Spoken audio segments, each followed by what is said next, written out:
Hello, hello, and welcome, everyone. I am your host, Lizzie, one of the producers of the LizyT show. How are you doing today? It is Friday, and for some of you that follows me, they know that I hate Fridays because this is actually the end of the week when I don't get to talk to you, whether it is here on my YouTube channel or my radio show as well. So I'm going to have a little bit of a break and we'll see you on Monday. But we have an incredible lady is going to be talking about books. And I love books. I love to promote incredible authors, and today everyone is not going to be the exception. I got a little flower in here, and the reason I have this beautiful flower is one of my favorite, that's one of my favorite colors. It was my birthday on Monday rather, and so that's a gift from my girls. So I love that. So thank you so much for all of the best wishes. And yeah, we had a blast with family, and my mom's birthday is also on Friday. So it was double whammy. So thank you again for all the best wishes. Today, everyone, we're here in Toronto. Our guest is from Toronto. We've been having guests from all over the world, from Australia, from the United States, always our authors and entrepreneurs from United States. But we're back to Canada, which is great. Finally, we're getting a lot more people from Canada, from Toronto. So this is our neighborhood, which is fantastic. I'm loving it. So I'm going to give you a little bit of background. By the way, if you're interested in being part of the LizyT show, just make sure that you do connect with us. There's several ways to connect with us. Our guest knows, and we'll connect internally. So I'm looking forward to connecting with you. And yeah, send me a DM. As you know, we're all over social media. And by the way, today we're broadcasting, as you can see it on the screen, all over on Facebook, on Instagram, on YouTube, my YouTube channel, of course, my website, and the list goes on. So let me give you a little bit of background. As you are seeing on the screen right now, we're going to be talking to Petaga, and she is an author. She is an incredible person. I've been reading her bio, but I'm going to give you a little bit of background here. She started writing short prose and short auto fiction for the Jamaican Observer. She loved great short story, as it can stay with you forever. I love that quote. After she became a parent, she started writing children's book, and they're all about important lessons that she wanted to make sure that they were fun for her children. The messages of compassion, love it, message of kindness, inclusion, diversity, persevere, tendency. This is actually one of the reasons that I started reading to my kids as well. And road safety, which is incredible. I mean, she has teenagers and young ladies, as I do as well. So those are very important things for her kids' life. She loved writing for her children so much that she thought, hey, other kids could have the benefit of that as well. And good for you.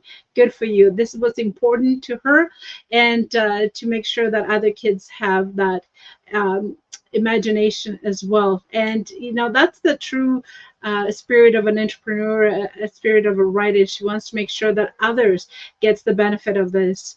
Writing was an influence by her background as a Jamaican, a person of color, a woman of living in diversity in North America, and she observed everyday tension of struggle for an identity gap between generations, especially between immigrant children, which I observed that myself, being an immigrant myself. I know exactly what she's talking about. So without further ado, everyone, I would like to welcome her to the stage with a wonderful round of applause.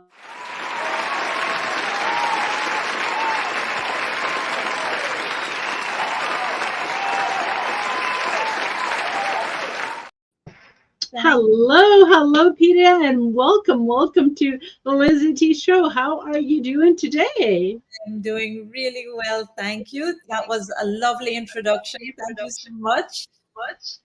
I know. Is it interesting when you actually get to someone else to actually read your bio, and you start, listening to your life basically, and realize, wow, I've done all those things. I set out to do all of those things, and here I am.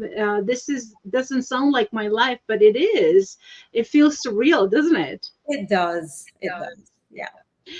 You have accomplished so much, and you've done a lot, and I've been reading your bio. I have your website, which we're going to be talking about in a little bit. But writing, you said it came natural to you because you always that was something within you since childhood.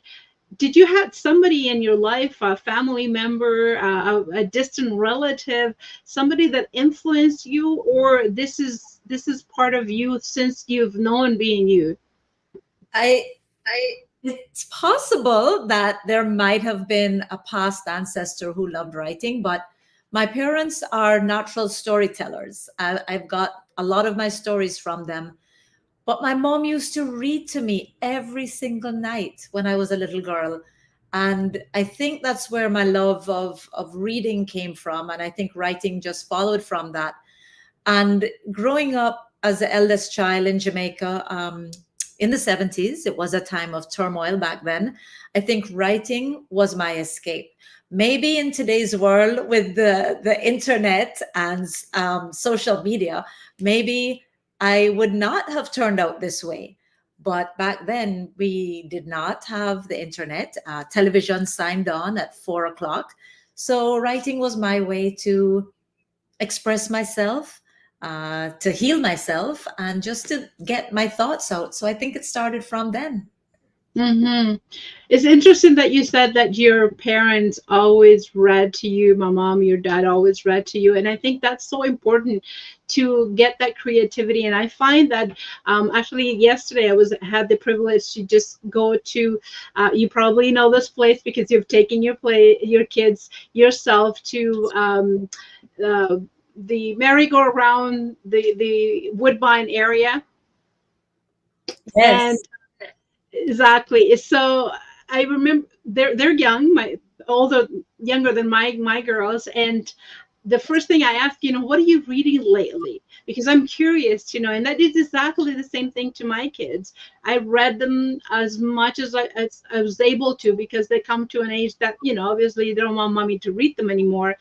And I noticed that kids nowadays are not getting when you and you actually gave yourself up, you were in the 70s, so we're probably about in the same age.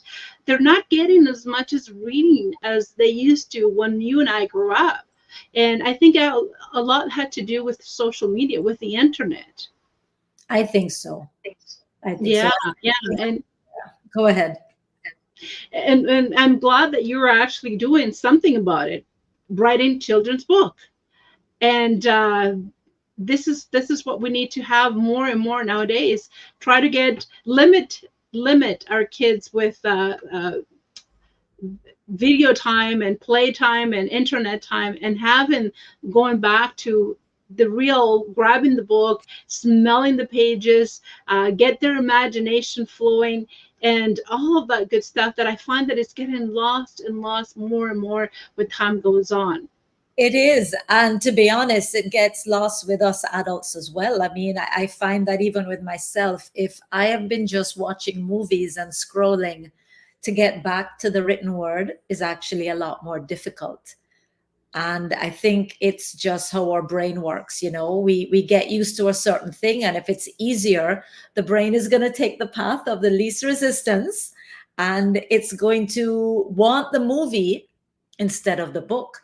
So I think that our generation is quite lucky, and maybe it's the last generation that doesn't have to struggle so much with this.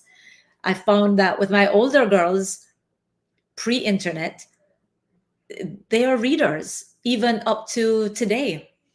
My younger children are not so into reading as the older ones. So I think that speaks to the influence of social media. Yes, yes, and we're doing something about it. We're promoting your book. We're talking about, how do you get into back into reading, and I still love. I mean, this bookshelf is full of books, and I still love touching a book. I still love writing in it. But that's one of the things that I do: getting a highlighter, and then things that touch me, things that move me, things that inspire me, things that I can use next day, things that I can talk about it on the show. You know, I read a book on somebody's. Somebody that sent me a book here on the LizyT show, I'm able to discuss and sound a little bit more intelligent. Not only that, but with a broader understanding of what's going on in the world, other Absolutely. than relying on social media. So I don't want to forget, Peter, where can people find you? That's very, very important. So my website is petagayenash.com.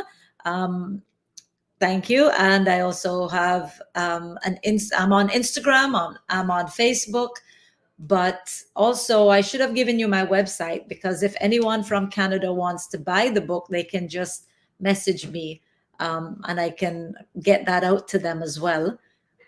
Well, So, not to worry, because we are going to share that website for people to take a look, and we're going to be talking about your great work. So let's start right here. You have this incredible drawing. I'm not sure if this is you that did it, or you partnered up with somebody else, but that's incredible. This Let's talk about what we're seeing on the screen right now. This is a great story. This is a brand new release? so this book came out a few years ago, even though the website needs to be updated. But Bushyhead is an important story to me. Bushyhead came out of the experience of my daughter and my two nieces, all of whom went through the same experience, both in Canada and in the United States. And all these three little girls were told that they couldn't be princesses because of their curly hair. And that was just the first aspect of it. Then, as they got older, it was, being called a puffy head or being teased about hair type. And the amount of people who tried to get me to straighten my daughter's hair was just unbelievable. And I wanted to write a book to celebrate the curls, to celebrate the bushy head, the naps, the kinks, whatever, however your hair is, however you want to describe it. Um, no one should be feeling lesser than because of the hair that naturally grows out of their head. And the thing is, two of these young ladies actually went on to donate their hair to children who need curly hair wigs, whether that's from Wow. alopecia or cancer. So my daughter went on to do this. It was, I think, in the midst of COVID, 2021, it might have been, or 2020, when she cut her long curls and donated all that hair. Wow, that is beautiful. Oh my goodness, that is so wonderful. Your daughter and you, that is, I actually had to do that. I remember having my hair up to my waist, and I got pregnant of this is going 20 years ago, got pregnant of my daughter, my first daughter. And I said, I'm not going to have time to look after my hair while I'm pregnant with a brand new baby, not knowing what to do. So I'm just going to donate. And I did exactly the same thing. And it was chopped to my neck, and I'd never looked back. I thought somebody else. And they did send me a picture saying that my hair was able to help two girls with that had cancer. So they had chemo, and they lost all their hair. So it's a great feeling. I know what your daughter is. It's a She felt. I know what she felt. So the drawing, I love the drawing. I'm not sure if this is something that you worked on or somebody else worked on it, but that is incredible. I had a very, very talented illustrator whose name is Alia Holmes. And my girlfriend found her on Instagram, actually. And she was just Wow. like fit for this. It was exactly what I was looking for. So the character, Miranda May, I just think she just got her so perfectly. It was based a bit off of my daughter, my nieces, kind of a mix of different people. Yeah. Beautiful, beautiful. Okay, so we're going to be talking about this other this those are three other, like you're writing that, like, is you never stop, which is great. Juliet, Don't Take It Raja to School, and Izzy Wants an Education. So are all three different books. Yes. So Juliet Malevolent, just the story just came to me. Not the story, but the initial school chant that Juliet had to do, because she's in an opposite world where good is bad and bad is good. And she has to Mm. basically say, I promise to be evil. It's not really evil though, it's just a bunch of kids playing pranks at school, and the teacher is celebrating them for their unkindness. But Juliet wants to be kind. In the picture, she's cuddling the cat. She doesn't torment the dog. She wants to do well in school. She wants to do her homework and be there for her classmates. So she's different from everyone else. And I wanted to do this story because it was a message. Be yourself, be unique, be the best version of you. And that's where Juliet came from. So there I am sitting at my kitchen table, and this school chant comes to me, which I'm sorry, I can't remember right now, but basically, I promised to be naughty and annoying, something like that. And I said, this sounds really cute. I'm going to write it down. Wrote it down, put it away in a notebook. A couple years later, when I was going through my closet, saw the notebook and said, this sounds like a story. I should do something with this. And that's where Juliet came from. So describing the creative process, sometimes it's unexplainable. That just came into my head. And then around that, I created the story of Juliet Malevolent. Wow, wow. Your imagination, it's I'm flabbergasted. That is incredible. Good for you. Good for you. And this has been a little while now that you've wrote Juliet Malevolent. Yes. Couple of years now. Yes. Mm. So Don't Take Your Rich to School. Okay, that was the very first children's book that I wrote. It has a special place in my heart. And, when I see these old images, I think, oh, I wish I could just go back and make them better. But anyway, I love this story because it represents the life of myself and my daughters when we first came to Canada. And my daughter Jade had this stuffed tiger called Raja. Raja went everywhere with Jade. And she would say, as I also did with the characters in the book, that Raja kept her safe and he scared away the monsters. So one day she wanted to take Raja to school. And this really happened. Don't Take Raja to School is based off of the very true story of what happened to my daughter. So she took Raja to school, even though we were all saying, don't take Raja to school. Mom finally relented. Raja goes to school, and you know what happens. He goes missing. So every year the school had a carnival, and there was a stuffy room. And every single year, Jade went back to the stuffy room looking for Raja. He was never there. And this was just part of our story. So I wrote the story and then thought, but this is not a very good ending. Raja is gone. I don't want to send that message to children, don't take something to school, it'll be lost forever. So I sort of didn't do anything with that story. Then first of all, she lost him in kindergarten. In sixth grade, her last year of school, she goes to the stuffy room, looks for Raja, because she has never forgotten him. He's not there. She's saying goodbye to everyone because they're now about to go to high school. She's walking through the hall, and there is a woman holding Raja. And she says, that looks like a stuffed animal that I had when that I lost here at this school when I was very young. And the woman said, I just found him on the floor. So it was such a celebration of hope, of life. It just became such a rich story.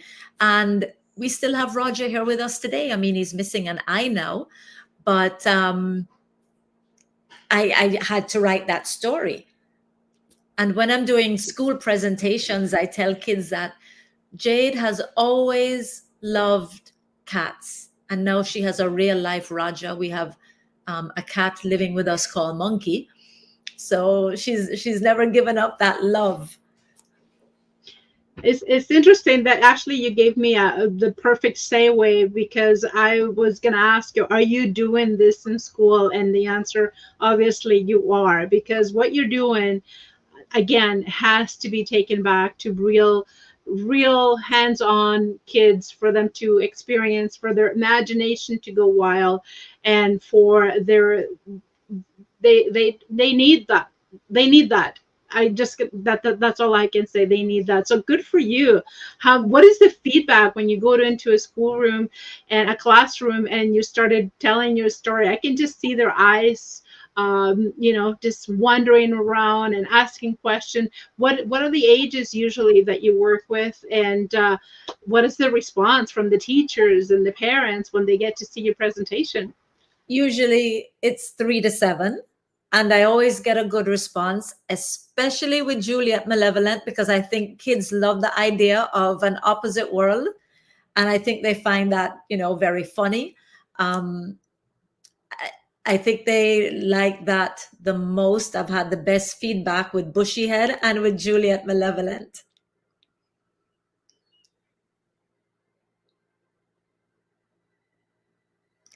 Are you there, Lizzie? Yeah. Of course, yeah. I guess now your fourth book is the one that we're seeing here at very last, which is Easy Ones and Education. Talk about that. So I was driving to work one day or driving home from work, and I heard this horrible um, documentary about Roma children in Europe, and how they were not allowed to go to the same schools as others, and people said that they smelled bad, and on and on. And it reminded me so much of the civil rights movement and segregation. And I thought, wow, but I didn't really think anything of it that much. Meaning I didn't think to put it in a story. I thought about it, and it hurt me, and it impacted me very much, but I didn't think of writing a children's story until I went to pick up my children from school. And I'm looking up in this huge tree, and there is a squirrel looking into the classroom. And I'm thinking, I bet he's thinking that he would like to go to school too. So that's when the two ideas came together. And I thought, yeah, what about that? A squirrel wants to go to school, but people say Mhm. that it's not possible, that she can't learn. Essie can't learn. She's a squirrel. She smells bad. She's an animal. And I thought that I want to do that. But then this is where the work comes into the creative process, because what does she learn in school that's so valuable? Book Yeah. learning might not be so valuable to a squirrel. um, we don't have those in Jamaica, but you've seen so many dead ones in the street here, and I thought Yes. would be valuable how to cross the street safely. And I am such a big proponent of crossing the street, because I see people, children, Mhm. not looking. The teenagers have their cell phones. Um, People think they have the right of way in North America. I noticed that a lot when I first came here. And it used to be something, I guess it's something that bothered me and was always on my mind, because I would say to my kids, do you see how no one looks? Do you see how people just step into the road, or that cars are turning when there is a walking signal? You have to be aware. You have to have, you have to be looking both ways. Don't be daydreaming. Um, so I think that that was my fear of wanting my children and all children Mhm. to be safe on the road. I can't imagine a worse thing happening. So that's why I wrote Essie wants an education. Yeah, she wants an education, but what does she learn in school that's so important? She learns to cross the street. Wow. I love that in every single book you have an incredible, strong, really powerful message. And especially the last one, to use a squirrel, an animal so pertinent to Canada, to North America. And, we see it everywhere. This is incredible. You must have so many ideas. I'm wondering what are you working on next or lately? So I've just published an adult book. I'm really, really proud of it. So usually people think I'm just a children's author, but my real love is adult fiction and the short story genre. So I've just published a collection of short stories called Told Ya, Wow. and I'm working on marketing that book right now. Um, but I do have an idea in the works for a novel. This will be my attempt at the novel genre. Let's see how it goes. My very Yes, yeah. short, my You very have short attention span. I don't know. I need to really focus for that one. well, you have a huge amount of imagination, and I'm wondering if you're laying at night and thinking this could be a really good idea for a book, or this could be a really good story, a short story, or this could be really good for, I don't know, a little movie or something like that, because the way you process things is very different to what a lot of people do. And the most important part of it, you put it into practice. I mean, the fact that in my favor right now is the squirrel story, because you put in that obvious thing that we all see, but we don't have that connection, and you make that connection, which is incredible, incredible. The Thank you. reviews of your book, you're very welcome. The reviews on your book, people that have said or written things, I know that those books can be found on your website, but they can also be purchased through Amazon or Barnes and Noble or any of those places. Yes, it's mostly on Amazon now. I intend to have them on my website, but that's not available yet. That will be available in May, but definitely on Amazon. And I'm so glad you brought up that thing about imagination.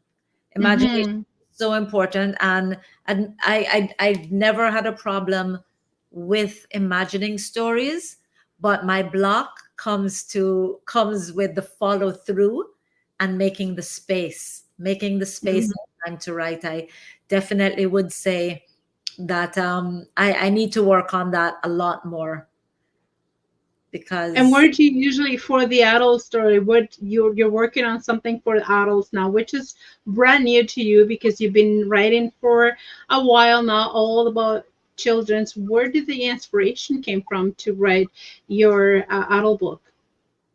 So I actually started out with adult fiction. My first book of short stories was published back in 2010. But for this book, a lot of the inspiration came from my father's stories, my stepfather's stories, and my mother's stories. I got a lot of inspiration from them. Mm. And can we have a little sneak preview of what's it gonna call or it? So it's recently published. It's called Told Ya. Woo! Is on Amazon. And as I said, for anyone in Canada who would like to purchase a copy, they can also purchase through me through my email. Told Ya is many different characters. Six of the short stories are not linked; they're standalone. Six are linked with characters weaving in and out of each other's story, and basically it addresses the experience of immigrants in Jamaica, in Canada, and just the interplay with classism, with racism, with just trying to get through life. Mm-hmm. So for everyone, you're able to see her Instagram. Make sure that you do follow her, which is just down here. And people with the book, I love it. I love it. I assume that one of the girls there is your daughter. No, the one in the middle is actually my sister. She's such a big supporter of me. And the other picture there is my very good friend, Leanne, who planned my book launch and just made it such a success. So I'm really very blessed to have the support of all these people in my life. I think that's really what makes life very rewarding when you support others and others support you. What is the objective? Like, what are you trying to accomplish? What is the um, pièce of the resistance, or what do you think people are going to get out of this book? I hope that people who are not West Indian or from the Caribbean get a slice of life of the many different types of people of color that exist. That we're not just one type of people, that we are as diverse as any other race, and that we are as diverse in culture, in education, just in all the ways that humanity is diverse. That's who we are. And I think that, how do I put this now? I remember in my 30s, I read a book from a Sri Lankan author. And I thought, wow, I've just stepped inside another world, a world that I never thought that I could ever be a part of. I've never traveled to Sri Lanka. Or when I read an Indian author, or an author from any country, you step inside their world, and it gives you such an insight into people and how they think. And I feel that it's just a gift to be able to tell your own story, or just stories about a region that maybe people are not familiar with, so that they'll be able to see that region or culture as being very rich, as also having value, that the people there also have a voice. Does that make sense? Oh yeah, absolutely. And one of the things that we as an immigrant, and you and I can probably testify to that, is the difficulty of fitting. In your case, you have a little bit more advantage than I had, because you spoke English, although it's patois, but it's still English. In my case, I had no idea of learning the lingo, learning the language, and trying to actually communicate. But it's so that alone, it makes you feel an outsider. And it doesn't matter how long you live in this country, you're always going to be feeling that an outsider is always going to be different than the person that actually is born here. So that it's a challenge in its own, and it seems like it's a forever thing. As soon as you feel comfortable, as soon as you feel that you fit, as soon as you feel that yes, Canada is my country, this is where I belong, this is what I've spent most of my life, there's something that somebody's going to say, you have an accent, where are you from? And instead of saying, oh, I'm glad to meet you, they turn it around. That makes you feel again an outsider. Oh, yeah. I mean, the amount of times that people have said that I'm well spoken. And it's not really a compliment, because I think what they're saying is that you're well spoken for a Black person. It sounds like that, and it's my experience is not unique to me. People are now telling that to my daughter, right? That she's well Wow. spoken.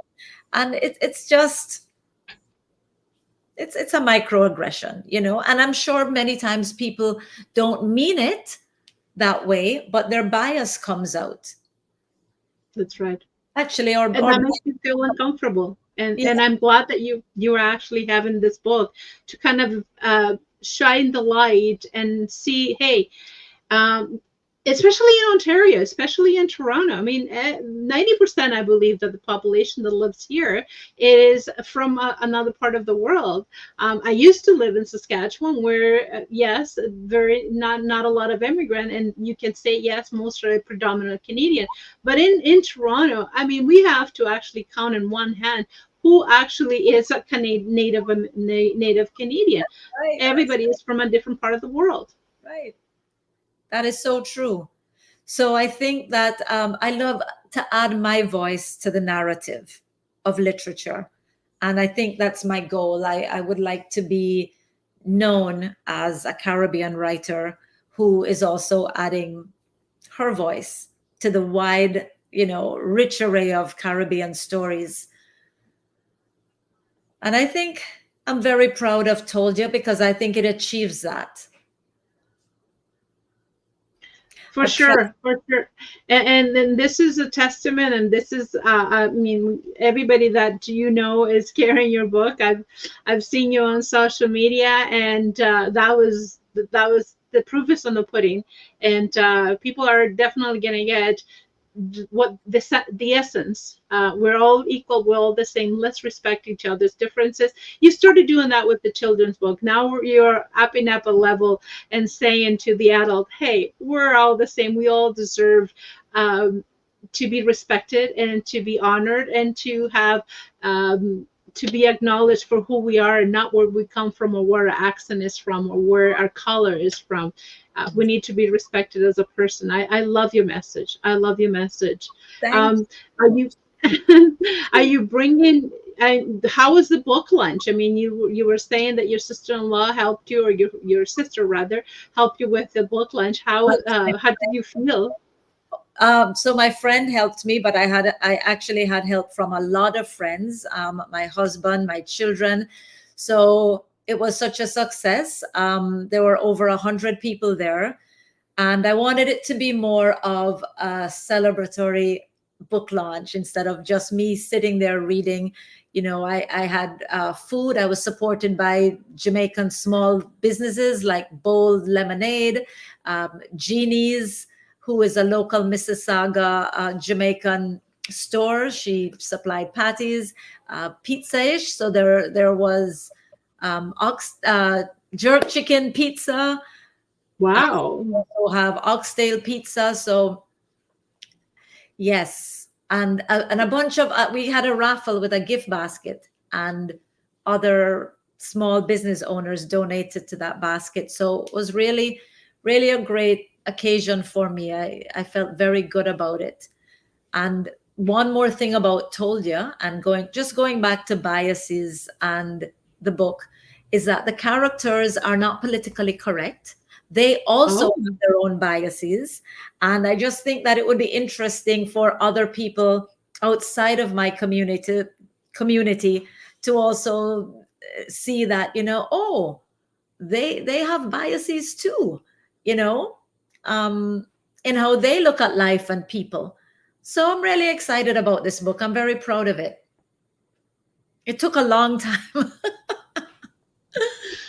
I hear you, sister. I know what it's like. My book is in the shelf, and it took me a while to bring it to forth. But I know once it's there, you do whatever you do to promote it, and I think you're doing an amazing job, and you feel good. I mean, how long was your book lunch? How long ago?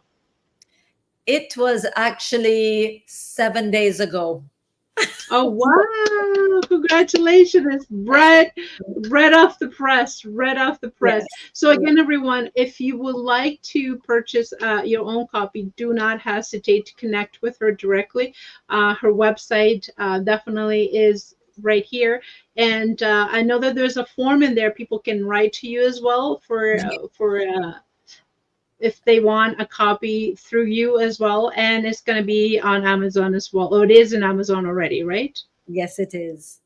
Beautiful, beautiful. And yeah, get your copy because this is hot, 7 days hot off the press. Hot It's up. incredible. Hot Thank off the press.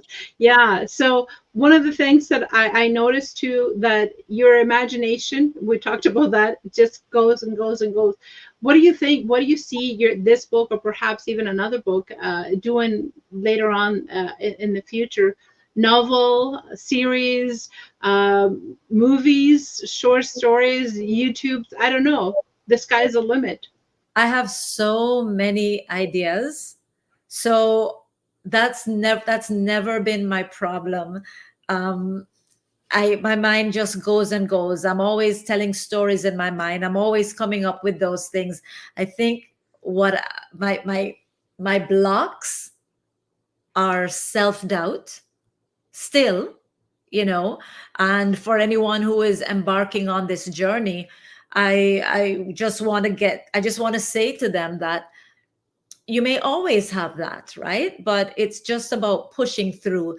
So my blocks are believing that I can do it with the overwhelming nature of life as we know it today, you know, working a day job and also trying to be a writer at the same time, having a family and being there for them, looking after their needs and balancing that with writing time. So that's always Mhm. been my issue more than what am I going to write about next. That's never been an issue, but I really do have an issue with being disciplined. I don't get up early. I don't like to get up early. I'm trying now for maybe the 50th time in my life to try to get up earlier and get more things done, but to fit in and make space for writing, because we also have to make space for our own self-care, Mhm. for families, of course, for exercise. So it's that's my challenge, and that's always been my challenge. Same here, sister. I am exactly the same way. It's not like we don't have enough time of the day. It's just like we like to have quality time for certain things. I love my sleep. Again, I'm not an early riser myself. I'm just like you, and so I have my alarm and it snoozes as much as possible. And it I think when things are meant to happen are meant to happen. You can't push it too much or too hard, but you're doing it, and that's the greatest part. I mean, look back. We talked about 4 books, full children's book. Now you're doing this big book. I think you should give yourself. Never mind. I'm gonna give you. Thank You many people that even think about doing, you are actually putting your hands on and here publishing books. So don't belittle yourself. This is more than many other people can say. And one of the things that I mentioned too, that you talked about, stay awake. I always ask what would be your word of advice or your words of wisdom, and you just say, you just said it. How people are, if you are doing this, commit yourself. You basically told us how to pursue. But I noticed too that you also have a gift of um, teaching and recommending and having the children think about what the possibilities are and self-respect and all the good stuff. But have you ever thought of actually doing running workshops, writing workshops? Because this is your gift, and people need those teachers that are far and few in between nowadays, running workshops and helping young children or in young mind, or maybe young adults, or maybe even adults itself, to do what you're doing. One day I've done a few, very scattered, but it's something that I have thought about because I do believe very strongly that all of us have something, that we have gifts and we have talents and abilities, but we are so caught up in life as it is, or we have self-doubt, or maybe we've had someone in our lives, could have been a teacher or just someone maybe who was well-meaning but crushed our dreams. And I think that we are vulnerable as human beings, and we need people to uplift us. So I do want to uplift other people, and I Mhm. think it's so important to send a message that you've just got Mhm. to keep going. Don't give up on something that you really, love to do. I mean, of course, if something is not working out, but Yes, that's not what yes, obviously. Yeah, that's not what I mean. I mean, when, you have a dream, but things get really hard, and they will get hard. I mean, at certain points, at least quite a few times, I almost gave up on Told You. Quite a few times, actually. But you're still here and you're still at it. And look at you, you're promoting book number 5, which is an adult book. So again, congratulations. This Thank is incredible, and we're here to help you to promote and for the whole world to see it, because it's not just in Canada. We're also in Australia. People are watching us in United States. Huge following in United States. So thank you for reaching out and connecting with me, because this is going to make it at least one person that can see the benefit, see the gift that you have and connect with you. I mean, that's all I'm asking. But I'm pretty sure there's going to be a lot more than that, connecting with you and ordering that book. Again, the website, everyone, do not forget. I love the quote, we all have a gift. And I just put it up out there for you to notice. The website is Peta Gay. And can you pronounce, how do you pronounce that? PetagaYenash.com. That's right. I just wanted you to say it for people to connect with you. Yes, please um, connect and please buy the book. Your support for, small authors who are published by small publishing houses, it really means a lot. this is self-published, or you had somebody publish it for you? This Someone latest one. published it for me, but not it's he's not one of the big publishing houses. He's a small independent publisher. So getting support from people, getting people to buy the book, to review the book, to do a post saying that they love the read and why, it really goes a long way. Yes, absolutely. Absolutely. And you're seeing on her Instagram, make sure that you do follow her also on Instagram. She's very, she posts a lot, so that's good. And that is the address, Petaga Yenash, author, in on Instagram. And you're also on Facebook as well, correct? Yes, I am. There you go. I love publishing because people don't have an idea what is usually like. So I want to make sure that you actually get to see what their social media looks like, so that way you don't have any doubts of who to follow and who to connect with. This is live, so we want to make sure that you are connecting with the right person right here. Peter Gage Nash, children's author. And do you have time sometimes to respond to clients or to people that are, I know your life is overwhelming, busy as ever, I and you do, have yes. I And please think connect that with, thing makes people happier than when others share that they loved a story, or what they got out of a story or a poem, or what it has done for a child. Someone told me that Juliet Malevolent was the first book that her autistic student had read, and it just, I don't know, just made me feel really good. that is actually a very, very good testimonial. That is, wow, that is incredible. For you to have somebody actually coming out to you and say, "My child is autistic, loved your book." That is incredible, and those are the stuff that we need. This is stuff that we're looking for you to connect with PETA, and make sure that you do mention any little thing, because that it helps us. I mean, we're writers. We're trying to make sure that we're doing the right thing, and you're pleased with our work. And if there is any improvement, let us know as well. Connect with me. I'm Lizzie, your host, and I am can't believe it's been almost an hour with an incredible talk with PETA. This has been great. If you would like to connect with us or with PETA, you can always reach me at LizyT.com is my website, and the website for PETA is right here, and her social media, Facebook, is right here as well for you to connect with her. And yeah, any last word, my friend? Sorry, any last words? Yeah. Last words. Don't give up. And I know this has been said so many times by so many people. I'm not unique in saying it. But I think if you want to pursue something and you are on the path, you are going to hit upon roadblocks. That's normal. But you've just got to look at it. Keep going. Keep going. Love it. Keep going. Don't give up.